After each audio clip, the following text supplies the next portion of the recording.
그 처음 부분이 예레미야서의 그 내용에 대해서 내용과 관련해서 첫 번째 살펴볼 부분이 소명에 관한 부분인데, 사실 이 소명에 관한 부분만 잘 이해해도 이 예레미야서 전체에 대한 내용들을 우리가 좀 짐작할 수가 있습니다. 여기에 나온 것 중에서 첫 번째로 우리가 좀 살펴볼 게 그 환상에 관련된 소명인데, 두 가지 소명 환상이 있습니다. 이거 한번 좀 읽어가면서 살펴보겠습니다. 요시야 왕 13년에 예레미야는 이전에 그저 남들에게 2차적으로 들었던 하나님의 말씀을 직접 자기 귀로 듣게 됩니다. 그러니까 그 전까지는 실제적으로 예레미야에게 임한 말씀이 없었던 거죠. 그도 보통 사람들처럼 이전에 하나님께서 성경의 저자들과 또 이전 선지자들을 통해 주신 말씀을 그도 간접적으로 들었을 뿐인데, 이제 하나님의 말씀을 직접 듣고 전하는 선지자로서의 사역이 시작되었다 이 말입니다. 여호와의 말씀이 예레미야에게 임했다. 요시야 왕 13년이라고 하면 주전 626년이 되겠죠. 그때부터 시드기야 11년, 유다 왕국이 멸망하던 주전 586년까지 계속 하나님의 말씀이 임했다. 하나님의 말씀이 최초로 임해서 마지막 임한 때까지가 이 예레미야의 사역 기간이 되겠죠. 대략적으로 살펴보면 626년부터 586년까지니까 대략 한 40년 정도 사역을 한 거죠.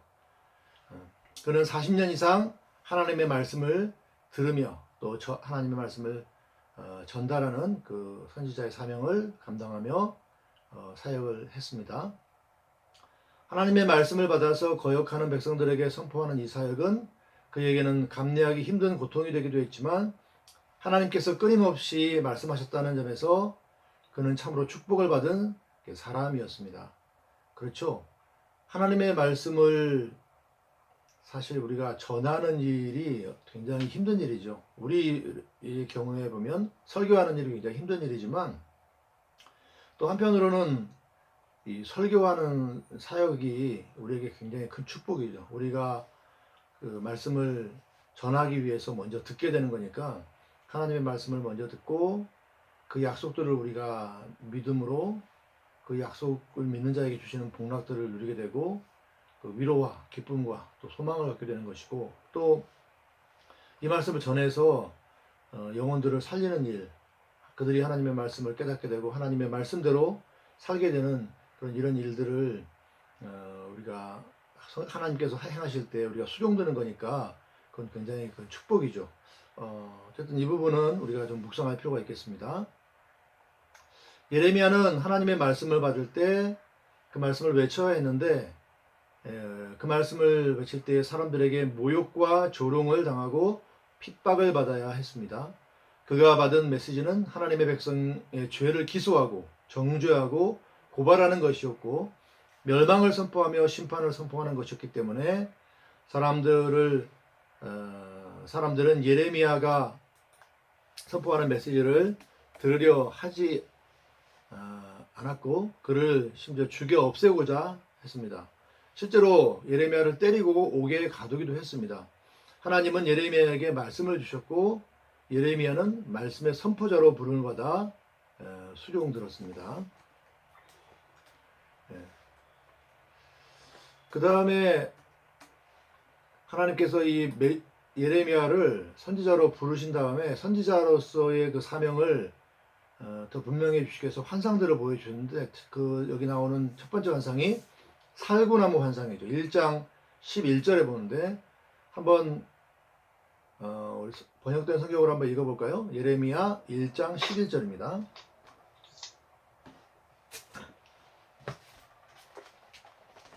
예레미야 1장 11절 찾으신 분이 좀 먼저 읽어주시면 감사하겠습니다. 예레미야 1장 11절. 여호와의 말씀이 또 내게 임하니라. 이르시되 예레미야야, 네가 무엇을 보느냐? 대답하되 내가 살구나무 가지를 보나이다. 여호와께서 내게 이르시되 네가 잘 보았도다. 이는 내가 내 말을 지켜 그대로 이루려 함이니라. 여호와의 말씀이 다시 네네. 내게 임하니라. 11절과 12절부터 먼저 살펴보겠습니다. 여기 11절과 12절이 살구나무 환상에 관한 그 말씀이죠. 12절까지 한번 포함해서 여기에 보면 살구나무 가지를 환상 가운데 보여주셨는데 이게 우리가 좀 그 히브리어를 좀 살펴보지 않으면 이 일종의 워드플레이 그 언어 유희이기 때문에 잘 이해 못할 수가 있는데 이 살구나무 가지라는 말은 원어 그 아몬드 가지라고 보통 번역을 하는데 영어로는요 a branch of an almond tree 이렇게 하는데 원어로는 마켈 사케드입니다. 마켈 사케드. 마켈이라고 하는 것은 막대기나 또는 잎이 핀 가지를 말하죠. 어쨌든 가지도 나무 막대기가 있는 거죠. 그 다음에 샤케드라고 하는 것은 살구나무죠. 그러니까 살구나무 가지 이렇게 우리가 번역을 할 수 있는데 이 샤케드라고 하는 게 자음만 보면 쇼케드 분사형이죠. 그러니까 지키다라고 하는 말과 자음이 같죠. 그러니까 일종의 그 모음 패턴은 일단 우리가 빼고 자음만 보면 같은 그 어근 자음들을 쓰고 있는 거죠. 그러니까 우리 한국말로는 좀 옮기기가 어렵지만 우리 한국말에서도 보면 그 언어 유희가 있죠. 워드 플레이가. 그런 것들은 우리가 좀 기억을 좀 하는데 좀 도움이 되죠. 하나님께서 지금 말씀을 전하는 하나님의 말씀을 받아서 대언하는 예레미야의 이 사역에 힘을 주기 위해서 이 환상을 보여주신 것인데 이 환상을 보여주신 이유는 예레미야가 전하는 말씀을 백성들이 듣기 싫어할 터인데 선지자들이 하나님 말씀을 전할 때 백성들이 듣기 싫어한다고 하는 것은 굉장히 전하는 사람 입장에서는 부담이 되죠. 여러분 우리가 자녀들한테 소위 말하는 잔소리죠. 잔소리 하는데도 자녀들이 듣기 싫어하면 하는 게 부담이 돼요. 우리 말을 듣기 싫어하는 누군가에게 우리가 어떤 말을 할 때 그 전하는 사람은 그 말하는 사람은 굉장히 부담감을 느낄 수밖에 없는 거죠. 자, 그래서 하나님께서 이 예레미야에게 말씀을 해주신 거죠. 네가 전하는 말을 백성들이 듣기 싫어하겠지만 반드시 이루어지는 말이다. 반드시 이루어지는 말이다. 그러니까 그거 안 전하면 큰일 나죠. 반드시 하나님께서 심판하신다고 그랬는데 그것을 반드시 이루신다면 백성들에게 하나님의 심판에 대한 경고를 하지 않으면 안 되겠죠. 그러니까 하나님께서 내가 반드시 이룬다라는 말씀을 하시는 거죠. 그렇게 하시면서 예레미야의 사명과 관련해서는 이 말씀을 들으려고 백성들이 들으려고 하든지 안 하든지 반드시 전해라. 이 말씀을 좀 하시는 겁니다. 자, 그러면 여기 좀 정리하는 차원에서 한번 읽어보겠습니다. 하나님께서 언어 유희를 사용하셔서 예레미야에게 말씀하시죠. 무엇을 보느냐라고 예레미야에게 물으시니까 예레미야가 샤케드를 봅니다 라고 말하죠. 다시 말하면 살구나무 가지를 본다 이 말이죠. 마켈 샤케드. 그러니까 하나님께서 말씀하시죠. 잘 보았다. 내가 내 말을 쇼케드, 즉 내가 내 말을 지키겠다라고 말씀하시는 거죠. 사실 우리가 그 윗사람을 모셔보면 아랫사람으로서 윗사람을 모셔보면 우리가 직무를 어떤 수행할 때 아랫사람 입장에서는 윗사람의 그 약속이나 명령을 전달해야 될 일이 많은데 참 그게 전달하기가 어려운 일이 많죠. 어떤 그 갈등 상황이나 이권이 달릴 때는 듣는 사람들이 싫어할 터인데 그래도 그렇게 될 것이니까 또 약속을 이룰 것이니까 명령을 한 그대로 할 것이니까 반드시 해야 됩니다 하고 전해야 되는데 만약에 인간 관계에서 그런 일이 많이 일어나기도 하는데 나는 참 어렵게 전했는데 이런 일이 있을 거라고 얘기했고 또는 저런 일이 없을 거라고 얘기했는데 그 반대의 상황으로 이런 일이 있을 거라고 전하라고 해서 전했는데 그런 일이 없다든지 또 그런 일이 있을 거라고 없을 거라고 했는데 그런 일이 있다든지 그 나에게 명령하거나 약속한 사람이 말한 대로 하지 않으면 아주 곤란하죠. 내 입장은 곤란해지는 거죠. 자, 그런데 하나님께서 그런 상황 가운데 좀 상황이 비슷하죠. 그런 상황 가운데 있는 예레미야에게 내가 반드시 지킨다, 이룬다 이렇게 말씀하시는 거죠. 그건 그대로 약속을 그대로 선포하고 심판을 그대로 선포하라는 하나님의 명령이라고 할 수 있죠. 하나님께서 각성하여 자기 말씀을 이루신다고 할 때 그는 파수꾼처럼 깨어서 자기 종 선지자를 통해 선포하신 말씀을 이루시고 이루시기 위해서 늘 경성하여 일하신다는 것입니다. 환상을 주시고 예언을 주시는 것으로 끝나는 것이 아니라 하나님은 그 환상의 내용을 이루시기 위해 깨어서 일하신다는 그런 뜻입니다. 그러니까 이런 말씀을 들을 때 예레미야는 자신에게 주어진 하나님의 말씀을 확신 있게 선포할 수 있었을 것입니다. 하나님께서 이 소명 관련해서 그래서 이 살구나무 가지 환상을 보여주셨다 하는 겁니다. 그 다음에 또 하나 환상이 이어서 나오는데 13절 이하에서 나오죠. 예레미야 1장 13절부터 19절까지인데요. 우리 조금만 읽어보겠습니다. 한번 다른 분이 좀 한번 읽어주시면 감사하겠습니다. 여호와의 말씀이 두 번째 내게 임하셨다. 내가 무엇을 보느냐? 내가 대답하기를 제가 끓는 가마솥을 보고 있습니다. 그 솥의 면이 북쪽으로부터 기울었습니다 하였더니 여호와께서 내게 말씀하셨다. 재앙이 북쪽으로부터 이 땅의 모든 주민에게 쏟아질 것이다. 보아라, 내가 북방 왕국들의 모든 족속을 부를 것이다. 여호와의 말이다. 그들이 와서 예루살렘 성문들의 입구에 제각기 왕의 보좌를 정하고 그 사방의 모든 성벽과 유다의 모든 성읍들을 칠 것이다. 그들이 나를 버리고 다른 신들에게 분향하고 자기의 손으로 만든 것에 절한 모든 악 때문에 내가 그들에게 심판을 선포할 것이다. 네네, 거기까지만 읽을까요? 자, 북쪽에서부터 기울어져 있는데 그 안에는 끓는 어떤 뭐 물이 들었든지 음식이 들었겠죠. 그 끓는 가마를 보게 되는 거죠. 이것은 어떤 내용인가 하면 끓는 가마가 북방에서부터 남방으로 기울어진 것은 아주 불길한 환상이었습니다. 북방에서 끓는 물이 남방으로 쏟아지고 있는 중이었습니다. 그 끓는 물이 이스라엘에게 이르는 것은 시간 문제였습니다. 이 환상은 북으로부터 오는 재앙이 임박했다는 경고의 메시지였습니다. 아수르나 바벨론 등 메소포타미아 강국들은 항상 지리적인 위치상 북방에서 이스라엘을 침공하였습니다. 그렇죠. 그러니까 첫 번째 환상에서는 하나님께서 선지자의 소명과 관련해서 내가 너에게 주는 말을 너는 그대로 대언하라는 거죠. 심판의 말씀이기 때문에 대언하기가 쉽지 않은데 그것도 그대로 대언하라고 말씀하시는 거고, 이제 두 번째 환상에서는 그가 선지자 예레미야가 대언해야 될 그 대언의 메시지의 내용을 얘기하시는 거죠. 그건 다름 아닌 심판의 메시지였죠. 북방에서 오는 그 군대에 의해서 재앙이 임할 것이다 라는 거죠. 근데 이게 북방 대적이 누구냐 하는 것에 대해서는 뭐 여러 가지 이야기를 합니다. 사실 우리가 그 이런 예언의 말씀들을 보면 이거 누구다 이렇게 얘기를 많이 합니다. 뭐 되게 뭐 그럴듯하지만 또 생각보다 그렇게 간단하게 누구다 얘기하기가 어려운 상황도 많이 있습니다. 그리고 역사적인 어떤 실체들과 꼭 특정지어서 어떤 연결되어야 할 필요가 없을 때도 사실 있습니다. 그러나 이제 우리가 할 수 있는 데까지는 뭐 짐작을 해보는 거는 뭐 잘못은 아니겠지만 그러나 우리 생각처럼 딱 누구다 이렇게 말하기가 쉽지만은 않다라는 것을 좀 일단 기억할 필요는 있습니다. 이 북방의 대적들은 바벨론이나 스키디아인을 지시할 수 있습니다. 에스겔의 곡과 마곡에 대한 그 예언을 보면, 그 다음에 주전 627년경 예레미야가 소명을 받던 시기에 바벨론이 당장 유다를 침공할 정도의 강대국은 아니었습니다. 아수르의 전성기, 아직까지는 아수르가 패권을 장악하고 있던 시기였다는 거죠.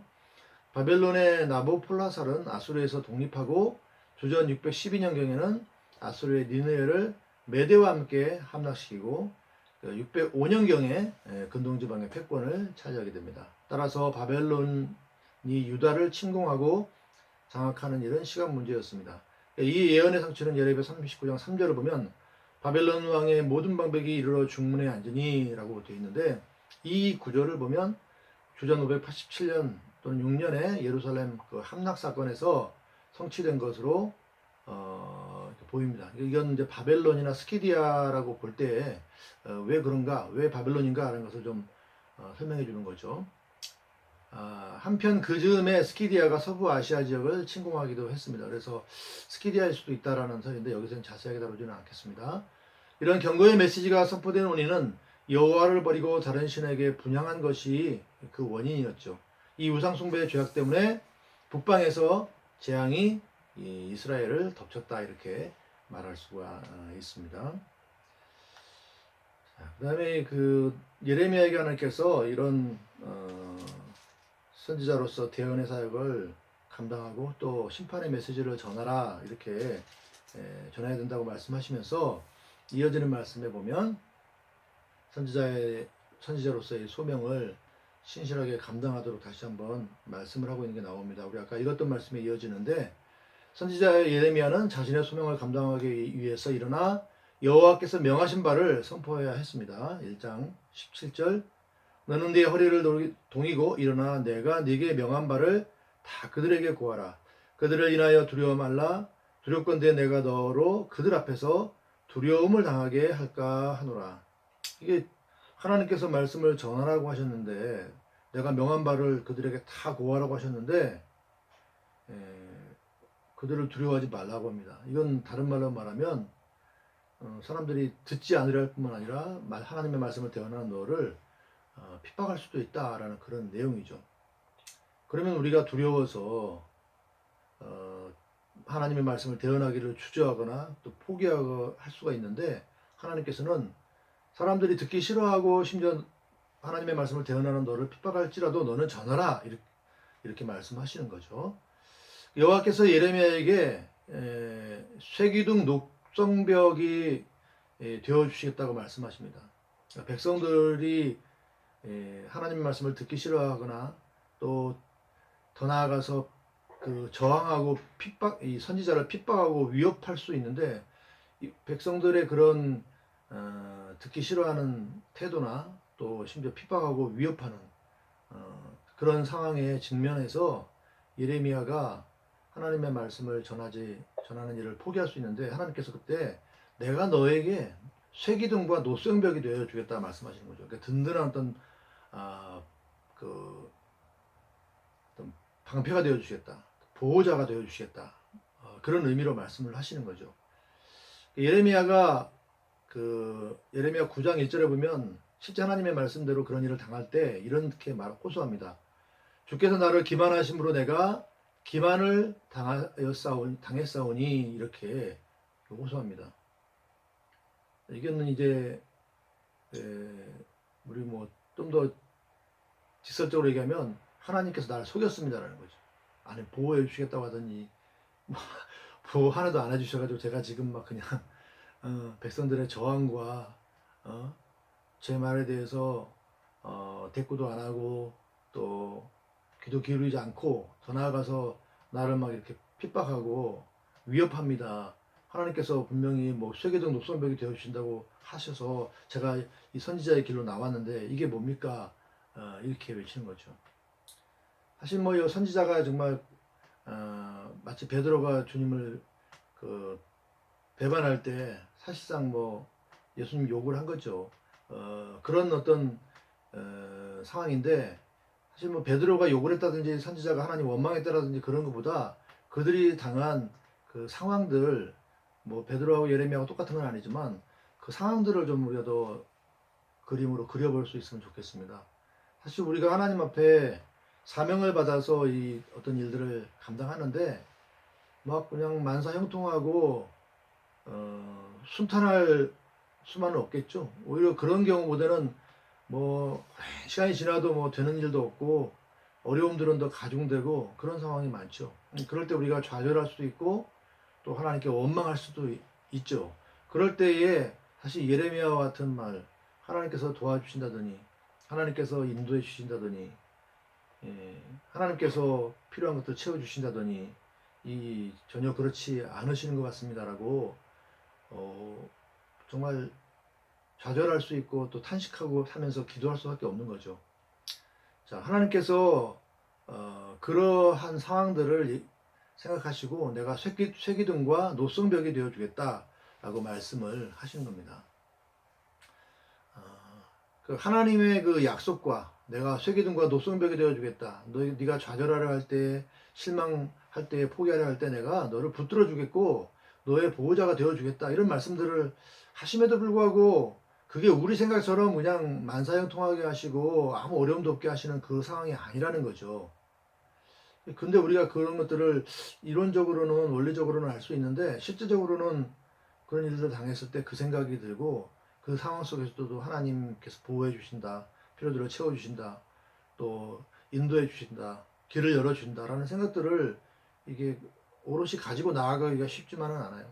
일단 좌절해 보고 또 원망도 좀 해보고 막 부르짖어 보다가 어떻게 하나님께서 은혜로 이 말씀들을 떠올려 주시고 또 믿음을 일으켜 주실 때나 겨우겨우 막 믿음을 고백하면서 다시금 인내하고 힘을 내고 뭐 그러는 거죠. 어쨌든 우리가 그때 기억해야 할 말씀이 바로 이 예레미야에게 주신 말씀이다, 이렇게 말할 수가 있을 겁니다. 선지자 예레미야도 사명을 포기할 생각도 잠시 했겠지만 그때마다 마음이 뜨거워지고 그가 받은 사명감이 그의 영혼을 새롭게 소생시켰을 것입니다. 그는 그렇게 좌절하며 소생을 반복하며 좌절과 이 소성함을 반복하며 자신에게 맡겨진 사역을 감당해 나가지 않았을까, 이렇게 생각을 해봅니다. 하나님께서 예레미야가 백성들의 저항과 핍박으로 인해 메시지를 선포하기를 포기하지 말도록 권고하시는 그 사역들을 계속하시죠. 15장 19절에도 처음 부르셨을 때도 말씀하셨지만 9장 1절에서처럼 사역하는 도중에 하나님께 이렇게 부르짖으니까 하나님께서 포기하지 말라, 내가 약속대로 너를 지켜줄 것이다, 다시 한번 노송백과 같이 강하게 너를 보호해주겠다는 약속들을 이제 주시는 거죠. 그에게 동행의 약속과 구원의 약속들을 이렇게 주고 계신 겁니다. 그러고 보면 우리가 하나님께 받은 사명들을 감당한다고 할 때 하나님의 어떤 동행하시는 약속, 보호해 준다는 약속들을 한 번 받아가지고 그걸 막 철석같이 믿고 굳센 믿음으로 나아가면 좋겠지만 현실은 그렇지 않은데 예레미야에도 약간 그런 모습을 보이죠. 그러나 하나님께서는 계속해서 처음에 하셨던 말씀대로, 약속대로 내가 너를 보호해 주겠다, 내가 너를 돌봐주겠다, 이렇게 말씀을 하시는 거죠. 우리가 그런 사실들을 끊임없이 확신하고 나아가야만 하는 것이죠. 예레미야의 소명과 그 소명과 관련된 환상 두 가지를 살펴보았습니다.